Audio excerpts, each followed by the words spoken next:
Welcome back to the Netzer ministries. மற்றொரு தீர்க்க தரிசன செய்தியோடு உங்களை சந்திப்பதில் மிக்க மகிழ்ச்சி அடைகிறேன். எல்லாரும் நியூஸை பார்த்துருப்பீங்க. இஸ்ரேல் முன்னெச்சரிக்கை நடவடிக்கையாக சில காரியங்களை செய்திருக்கிறது. அதற்கும் வேதாகமத்தில் எழுதப்பட்டிருக்கக்கூடிய சில தீர்க்க தரிசனங்களுக்கும் உள்ள தொடர்பு என்ன என்பதை குறித்து ஆராயப் போகிறோம். இது முழுக்க முழுக்க கிறிஸ்துவர்களுக்கான ஒரு பிப்ளிக்கல் ப்ராஃபட்டிக்கல் இன்ஃபர்மேஷன்.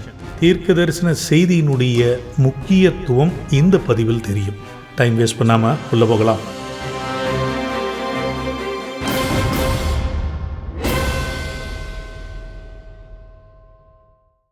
நீண்ட நாளாக எதிர்பார்த்து கொண்டிருந்த ஒரு சம்பவம் தான் நிகழ்ந்திருக்கிறது. இதுல புதுசு எதுவுமே கிடையாது. ஈரானும் திரும்ப திரும்ப சொல்லிட்டு இருந்தாங்க, ட்ரூ ப்ராமிஸ் 3 அப்படின்ற ஒரு ஆபரேஷன் நாங்கள் எப்போ வேணாலும் நடத்துவோம். இஸ்ரேலும் திரும்ப திரும்ப சொல்லின்னு இருந்தது, ஈரான் நியூக்ளியர் வெப்பன்ஸு தயாரிக்கிற அளவுக்கு நாங்கள் அவங்கள விடமாட்டோம். நாங்கள் யார் ஃபர்ஸ்ட் அடிப்பா அப்படின்றது எதிர்பார்த்து கொண்டிருந்தது தான். நான் ட்ரம்ப் வரும்போதே நான் ஒரு இன்ஃபர்மேஷன் கொடுத்துருந்தேன், இஸ்ரேல் தனியாக அடிக்குமா அப்படின்றதெல்லாம் ஒரு கேள்விக்குறியாக இருந்தது. இன்றைக்கு அதற்கு ஒரு விடை கிடைத்திருக்கிறது. இஸ்ரேல் என்ன பண்ணுறாங்க, 12ஆம் தேதி ஜூன் மாதம் 2025 சில முக்கியமான இடங்களை தாக்குகிறார்கள். இங்கே போட்டிருக்க பாருங்க. ஃபர்ஸ்ட் முக்கிய புள்ளிகளை குறிவைத்தார்கள், மரண அடி அது. 2வது நியூக்ளியர் சயின்டிஸ்டுக்கு விழுந்த அடி. 3வது நட்டான்ஸ் மட்டும் இல்லை, நிறைய நியூக்ளியர் ஃபெசிலிட்டி, நட்டான்ஸுக்கு பலத்த சேதம் பார்க்க போகிறோம். 4வது எப்படி இருந்தாலும் அவங்க மிசைல் விடுவாங்கன்றது இவங்களுக்கு தெரியும். எந்தெந்த இடங்கள் எல்லாம் தயார் நிலைமையில் இருந்ததோ அதெல்லாம் முதலே கண்டுபிடிச்சு அதை போட்டு அடிச்சிருக்கிறாங்க. 5வது பலிஸ்டிக் மிசைல்ஸ், அதையும் எப்படி தடுக்கணுன்றதுக்காக முன்னெச்சரிக்கை நடவடிக்கையாக அவங்க செய்த சில விஷயங்கள். ஒரு சில இமேஜஸ் மட்டும் தான் காட்ட முடியும், அதை பாருங்க. ஒரு நாவல் புக்கில் கூட இந்த மாதிரி செய்ய முடியுன்றதை எழுதியிருப்பாங்களான்னு எனக்கு தெரியல. முக்கியமான செய்திகளுக்குள் கடந்து செல்வதற்கு முன் ஒரு ட்விஸ்ட் ஒரு க்ளூ கொடுத்துருக்கிறாரு இஸ்ரேலினுடைய பிரதம மந்திரி பெஞ்சமின் நெத்தன்யாகு. இவர் என்ன பண்றாரு, ஜூன் 12ஆம் தேதி வெஸ்டர்ன் வாலுக்கு போறாரு. அங்க ஒரு துண்டு காகிதத்தை எழுதி வைக்கிறார். இஸ்ரேல்ல ஜென்ரலாவே ஒரு முக்கியமான சம்பவம் என்றால் ஒரு பிரேயர் பாயிண்ட் மாதிரி எழுதி அந்த வாலில் போய் ஒட்டுறதுன்றது ரொம்ப சகஜமான ஒரு விஷயம். ஆனா ஒரு பிரைம் மினிஸ்டர் பண்றாரு, அதுவும் அர்ஜென்டினா பிரசிடென்ட் வந்திருக்கிற டைம்ல பண்றாரு. என்ன எழுதியிருக்கிறார் பாருங்க. அவர் ஈப்ரூல எழுதியிருக்கிறது, a people of a dog will rise and a lion will be exalted. சிலர் இமீடியட்டா என்ன சொல்லிடுறாங்க, இது வசனமாச்சே. என்னாகமம் 23-24 எக்ஸாக்டா வசனம்னு சொல்ல முடியாது, இது வசனம் இல்லைன்னு சொல்ல முடியாது. இது ஒரு நயமாக எழுதப்பட்ட ஒரு வாக்கியம். என்னாகமம் 23-24 என்ன சொல்லுது, அந்த மக்கள் கொடிய சிங்கம் போல எழும்பும், இளம் சிங்கம் போல நிமிர்ந்து நிற்கும். அதுக்கு அடுத்த 2 வரி இருக்குது பாருங்க அதே வசனத்துல, அது தான் பிடித்த இரையை சாப்பிட்டு, இதெல்லாம் அவர் எழுதல பைதுவே, வெட்டுண்டவர்களின் இரத்தத்தை குடிக்கும் வரை படுத்து கொள்வதில்லை என்றான். இந்த இஸ்ரேல் செய்த சம்பவத்தில் ஒரு சில மட்டும் வேகமாக உங்களுடைய பார்வைக்கு. முக்கியமான புள்ளிகளை தங்களுடைய இல்லத்தில், அதாவது அவங்க எங்க தங்குறாங்கன்ற எல்லா இன்ஃபர்மேஷனும் முதலே எடுத்து தேடி பார்த்து போட்டு அடிச்சிருக்கிறாங்க. ஒரு சில நேம்ஸ் இங்க கொடுத்துருக்கிறேன். ஒரு சில பேர் பெர்மனன்ட்லி எலிமினேட்டட் போய் சேர்ந்தாச்சு. ஒரு சில பேர் கிரிட்டிக்கல் கண்டிஷன் அப்படின்றாங்க. மெயின் ஸ்ட்ரீம் மீடியாவில் பார்த்து தெரிஞ்சுக்கலாம். My point is not that. International atomic எனர்ஜியினுடைய சேர்மன் இஸ்ரேல் பிரசிடென்ட் அவருக்கு ஃபோன் பண்ணி, நட்டான்ஸ் நியூக்ளியர் ஃபெசிலிட்டி பயங்கர அடி வாங்கியிருக்குது, ஆல்மோஸ்ட் டேமேஜ்ட் அப்படின்னு சொல்லியிருக்காரு. இந்த நியூஸ் அஃபிஷியலாக மாறிவிட்டது. அப்படின்னா இது இருக்கக்கூடிய இடத்தை குறித்து கடைசியில் பார்க்க போகிறோம். சரிங்க, இதில் என்ன பெரிய விஷயம் கேட்டிங்கன்னா, இது சண்டைனே சொல்ல முடியாது ஃபர்ஸ்ட் ஆஃப் ஆல். ஏன்னா இத்தனை நாட்களாக, இத்தனை மாதங்களாக போன முறை போயிட்டு டிஃபென்ஸ் ஃபெசிலிட்டி எல்லாம் அடிச்சுட்டு வந்துச்சு இஸ்ரேலு. அதை தெரிஞ்சு கிளியரா பிளான் பண்ணி இந்த முறை இந்தந்த இடத்துல இந்தந்த டிஃபென்ஸ் சிஸ்டம்லாம் ரெடி பண்ணணும்னு சொல்லி பண்ணாங்க. ஒன்று கூட வேலை செய்யலையான்றது தெரியல. இங்கே ஒரு சில டீட்டெயில் கொடுத்துருக்கணும் பாருங்க. ஈரானில் இருக்கக்கூடிய நிலத்திலேயே மொசாட் டீம் போய் இறங்கி, எது இஸ்ரேல் போரெடுத்து வரும் பொழுது தடையாக இருக்குமோ அந்த காரியங்களை எல்லாம் அவர்கள் பார்த்து கொண்டார்கள். அப்போ கிட்டத்தட்ட 200 ஃபிளைட்டு 100 லொகேஷன் மேல ஃப்ரீயா பறந்துட்டு இருந்திருக்கிறாங்க, including Tehran, the capital of Iran. ஒரு ஃப்ரீ ஸ்பேஸே கிடைச்சிருக்குது.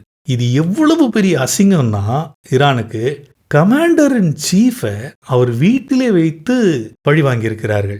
இவங்கெல்லாம் வந்து பேசின பேச்சு ரொம்ப ஜாஸ்திங்க. நான் இங்கிலீஷில் தான் போட்டிருக்கிறேன், நீங்கள் பாருங்கள் அவங்க ரீசெண்டாக என்ன பேசினாங்க, இன்றைக்கு அவர்களுடைய நிலைமை என்ன அப்படின்றது. அந்த சீஃப் கமாண்டருடைய இடத்திற்கு வேறு ஒரு ஆளையும் நியமிச்சிட்டாங்க ஏற்கனவே. ஃபஸ்ட்டு வந்து அவர் சாகலை, ஒன்றும் ஆகலைன்னாங்க. அதுக்கப்புறம் பார்த்தா ரீப்ளேஸ்மெண்ட் வந்தாச்சு. இவர் இருக்கார் பாருங்க, ஓரளவுக்கு இஸ்ரேல் நியூஸ் பார்க்குறீங்கன்னா உங்களுக்கு தெரிஞ்சிருக்கும். இவர் பேசின பேச்சுங்க என்ன போட்டிருக்கிறார் பாருங்க, our next confrontation with the Israelis will be far more crushing, devastating and destructive. பயங்கரமா இருக்கும்னு சொல்லி போய் படுத்தாரு 2 மணி நேரத்தில் ஆளுகாலி வீட்லேயே. அது மட்டும் இல்லாமல் நியூக்ளியர் சயின்டிஸ்ட் பல பேர்கள் தாக்கப்பட்டிருக்கிறார்கள், பல பேர் இறந்துட்டாங்க, அவ்வளோதான். இதனுடைய ப்ளோ வந்துட்டு it is not expected at all. சரி, அவங்க சும்மா இருப்பாங்களா? சும்மா இருக்க மாட்டாங்க. கண்டிப்பாக அவங்க வந்துட்டு பெரிய லெவலில் வேறு ஏதோ பிளான் பண்ணுவாங்க. ஆனால் இவங்க பண்ண டேமேஜ் வந்து பயங்கர டேமேஜ். இஸ்ரேலுக்கு சப்போர்ட்டாக சில பேரும் எதிர்த்து சில பேரும் பேசிக்கொண்டு இருக்கிறார்கள். இதில் ஏகப்பட்ட பொலிட்டீஷியன்ஸ் ஏகப்பட்ட பாலிடிக்ஸ் பண்ணின்னு இருக்கிறான். அதனால் I am not interested in that. நம்ம சப்ஜெக்டுக்குள்ளே போகும். நெத்தன்யாகு ஈரானியன் மக்கள்கிட்ட என்ன சொல்கிறாரு, இந்த கொடுமையான ஆட்சி காலத்தில் இருந்து உங்களை தப்பித்து கொள்ள தேவைப்பட்ட நேரம் நெருங்கிவிட்டது. ஏற்கனவே ஏகப்பட்ட போராட்டம் ஓடின்னு இருக்குது ஈரானில். இந்த லேடிஸை போட்டு அடிக்கிறது, உதைக்கிறது, முக்காடு போடலன்னா ஜெயிலில் போடுறது, நடு ரோட்டில் அடிக்கிறது, இந்த வேலையெல்லாம் செய்துட்டு இருக்கிறாங்க. அதுக்கப்புறம் இஸ்ரேல் மக்கள்கிட்ட இவர் என்ன சொல்கிறாரு, there are no free wars. You may be required to stay in protected areas for a long time. This is a sobering time for the entire region. அவங்க ரெடியாக தான் இருக்கிறாங்க. கண்டிப்பாக இந்த போர் நீடிக்கும். Now coming back to the Bible. Bible என்னங்க சொல்லுது? இப்போ நடந்த சண்டைக்கும் பைபிளுக்கும் சம்மந்தம் இருக்கா? இதற்கு முன்பு 2 முறை இஸ்ரேல் ஈரானை போய் தாக்குதல் செய்துட்டு வந்தபோது மறைமுகமாக அப்படியே இருந்தது. பைபிளில் மறைமுகமாக நடக்கும் அதெல்லாம் சொல்லலை, டைரெக்டாக ஒரு சில விஷயம் போட்டிருக்கு. இந்த முறை அதை நோக்கி செல்கிறதோ கடைசியில் தெரிய வரும் பாருங்க. பிப்ளிக்கல் ப்ராஃபஸி பொறுத்த வரைக்கும் இலாம் என்ற ஒரு இடம் அடிவாங்கும், அது அழியும், அந்த இடத்திலிருந்து மக்கள் வெளியில் செல்வார்கள் அப்படின்றதெல்லாம் எரேமியா தீர்க்க தரிசனமாக எழுதி வைத்திருக்கிறார். சரி, இந்த இலாம் எங்கங்க இருக்கு? இன்றைக்கு நான் நட்டான்ஸ்ன்னு சொல்லி ஒன்று ஆரம்பித்தேன் இல்லையா, நட்டான்ஸ் நியூக்ளியர் ஃபெசிலிட்டி, அது இருக்கக்கூடிய இடமும் இலாம் தான். இலாம் யாருங்க? நோவாவினுடைய 3 பிள்ளைகள் இருக்காங்க இல்லையா, ஷெம், ஜேஃபத். அதில் ஷெம்முனுடைய மகன் தான். அந்த வம்சா வழியில் வந்தது தான் நம்மளும் வைத்தவே. அதில் வந்தது தான் இயேசு கிறிஸ்துவும், அதில் வந்தது தான் ஏப்ரகாமும். சரி, அது ஒரு பக்கம் இருக்கட்டும். IDF அஃபீஷியலாக வீடியோவே கொடுத்துருக்குறாங்க. இவங்க அந்த வேலையை நட்டான்ஸ் ஃபெசிலிட்டி, அதுக்கப்புறம் நியர்பை இடத்தெல்லாம் எப்படி போட்டு அடித்தோன்னு சொல்லிட்டேன். இந்த நட்டான்ஸ் ஃபெசிலிட்டி இலாம் பகுதியில் தான் இருக்கிறது. அது மட்டும் இல்லாமல் இவர்கள் அட்டாக் பண்ண பல இடங்கள் அன்றைக்கு இருந்த இலாம் தேசம்தான். ஸோ இது தீர்க்க தரிசனத்தினுடைய நிறைவேறுதலான்னு கேட்டிங்கன்னா என்னுடைய தனிப்பட்ட கருத்தில் இது தொடக்கம்தான், முடிவு அல்ல. பட் வெயிட் பண்ணி தான் பார்க்கணும். ஏன்னா ஏதோ ஒரு பெரிய சம்பவம் நடக்கும் இந்த இலாம் பகுதியில், அதற்கு பின்பு அந்த மக்கள் வெளியேறி விடுவார்கள்னு போட்டிருக்குது பைபிளில். நீண்ட நாட்களுக்கு பின்பு அந்த நிலத்திற்கு திரும்புவார்கள்னு வருது. அதை பார்ப்போம்.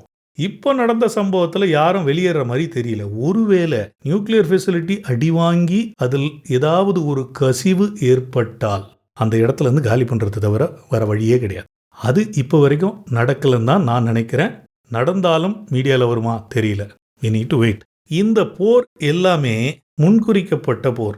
நமக்கு நடக்கும் போது நடக்கும் விதம் தான் புதிதாக இருக்கிறதே தவிர இது வரும்ன்றது ஏற்கனவே தெரியும். நானும் பல முறை சொல்லிட்டேன். உதாரணத்திற்கு தானியேல் 10ஆம் அதிகாரத்தில் ஒரு 2 முக்கிய புள்ளிகளை பார்க்கலாம். சார்பராசன் ஒன்று. சார்பராஸ் என்பது பிரின்ஸ் ஆஃப் பர்ஷியா, பர்ஷிய தேசத்தின் அதிபதி, ஒரு வானத்தூதன், ஒரு ஃபாலன் ஏஞ்சல் மேலே இருக்குது. இஸ்ரேலுக்கு சப்போர்ட்டாக ஒருத்தர் இருக்கிறாரு, யுவர் பிரின்ஸ்ன்னு எழுதப்பட்டிருக்கும், அதாவது மைக்கேல், மிகாவேல். ஸோ இந்த சார்பராசுக்கும் சார் மிகாஹேல் என்பவருக்கும் நடக்கக்கூடிய ஒரு சண்டை இது. இது கர்த்தர் டைரக்டாக இன்வால்வ் ஆகி அவர் உள்ள பூந்து அதெல்லாம் கிடையாது. இது 2 ஏஞ்சல்ஸ்குள்ள நடக்கக்கூடிய ஒரு போர். இது நடக்கும் என்று எழுதப்பட்டிருக்கிறது. எரேமியா அதை குறித்து முழுமையாக எழுதியிருக்கிறார். இன்னொன்று நல்லா நோட் பண்ணுங்க, எரேமியா வந்துட்டு தானியலுக்கு சீனியர். இவருக்கும் அவருக்கும் வயசு பார்த்தீங்கன்னா கிட்டத்தட்ட 24 வருடம் டிஃப்ரென்ஸ் இருக்குது. அவர் 644 BC பிறந்தது, தானியல் 620.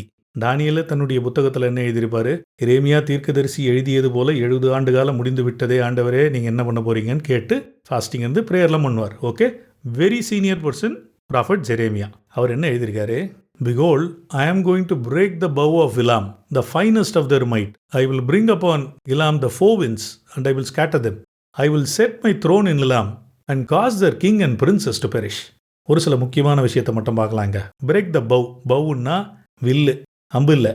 அவங்களுடைய பேசிக் இன்ஃப்ராஸ்ட்ரக்சர் அது அடி வாங்குன்றது எதிர்பார்த்தது. அது கிட்டத்தட்ட அடி வாங்கியிருக்குன்னு நினைக்கிறேன். ஓகே, ஒன்று.